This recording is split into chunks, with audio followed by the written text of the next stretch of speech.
Kailangan po ng malawakang ng impormasyon sa kalagayan ng first 1,000 days kasi dito nagsisimula ang stunting. Pwedeng magdulot sa pagbaba ng timbang ag paggabansot niya na aginta.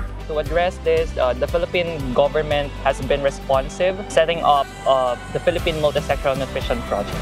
The target municipalities of PMNP has total of 235. Dito po sa Camarines Sur, meron po tayong target sites na 30 municipalities. It's the second largest na beneficiary for PMNP. Mahalagang marating ang mga GIDA area kasi sila yung mas nangangailangan ng mga informasyon, mga commodities.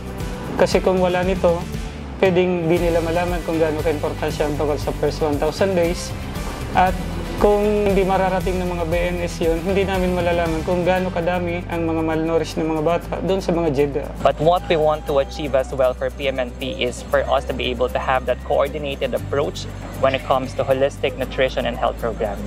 With this collaboration with UNICEF, mas mapapaganda po natin yung program na ini-implement natin from the municipal level up to barangay level.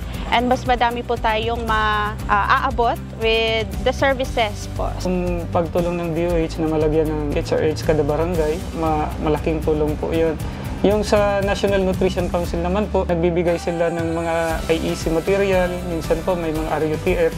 Strategically, ma-influence natin through communication and ma-change into positively yung norms, attitudes and knowledge ng ating mga kababayan.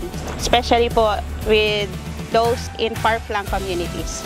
Natuto din po ako sa pagpunta ko ng health center namin dyan sa barangay, pagpapaseminar nila, maitama namin yung sustansyang binibigay namin sa aming mga anak. Ipa-priority po namin ng mga IPs community. Sila po yung vulnerable pong group para po maiwasan ang maagang pagkamatay ng mga bata at mapababa ang stunting rate sa Pilipinas at dito sa buhay po.